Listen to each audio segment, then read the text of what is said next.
Doctor, खाण्यासाठी सगळ्यात चांगलं दूध कुठलं हे 10च्या स्केलवर सांगणार मला? हो, म्हशीचं दूध. म्हशीचं दूध प्यायला हरकत नसते, फक्त ते पचायला जड असतं आणि त्याच्यात फॅटचं पर्सेंटेज जास्त असतं. त्यामुळे जर तुम्ही तापवून साय काढून घेणार असाल तर त्याचे जवळपास गाईच्या दुधासारखेच गुण येतात. त्यामुळे ओव्हरऑल रेटिंग मी त्याला 8 किंवा 9 आउट ऑफ 10 असं देईन. गाईचं दूध. गाईचं दूध सगळ्यात चांगलं, त्यातून देशी गाय असेल तर अजूनच चांगलं पडतं. त्यामुळे देशी गाईचं दूध हे 10 आउट ऑफ 10 आहे. ते तुम्ही विथ क्रीम प्या, विदाऊट क्रीम प्या, कसंही चालेल. टोंड मिल्क. टोन मिल्क म्हणजे प्रोसेस करून फॅट काढलेलं दूध असतं, पण त्याच्यात कुठल्या कुठल्या प्रोसेसेस वापरल्यात हे प्रत्येक वेळेस पॅकेटवर मेन्शन्ड असेल असं नाही. त्यामुळे जर गाईचं किंवा म्हशीचं दूध मिळत असेल तर तेच घ्यावं. टोन मिल्क 6 ते 7 आउट ऑफ 10 रेटिंग मी देईन त्याला. फुल क्रीम मिल्क. फुल क्रीम मिल्क हे सगळीच दूध एकत्र करून फॅट पर्सेंटेज जास्त वाढवून विकलेलं दूध असतं. त्यामुळे अगेन त्याच्यावर प्रोसेसिंग झालंय म्हणून त्याला असं 7 आउट ऑफ 10 रेटिंग मी देईन. शेळीचं दूध. शेळीचं दूध हे सगळ्यात पचायला हलकं सांगितलंय, त्यामुळे ज्यांना पचनाचे विकार असतात त्यांना हे उत्तम असतं, पण फारसं कुठे मिळत नाही. त्यामुळे अवेलेबिलिटीचा इश्यू असल्यामुळे कमी रेटिंग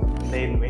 नाहीतर गुणांवाईज ते 9 किंवा 10 आउट ऑफ 10च आहे, पण अवेलेबिलिटीमुळे 6 आउट ऑफ 10. आणि प्लांट बेस्ड शेवटचं. प्लांट बेस्ड मिल्क शक्यतोवर मी कोणाला घ्यायला सांगत नाही, कारण त्याच्यात दुधाचे फायदे काहीच मिळत नाही. तुम्हाला चवीसाठी काही पदार्थांमध्ये वापरायचं असेल तर वापरू शकता, पण दुधाची रिप्लेसमेंट म्हणून गुणांच्या दृष्टीने त्याचा काहीच उपयोग नाही. त्यामुळे 4 किंवा 5 आउट ऑफ 10. थँक्यू.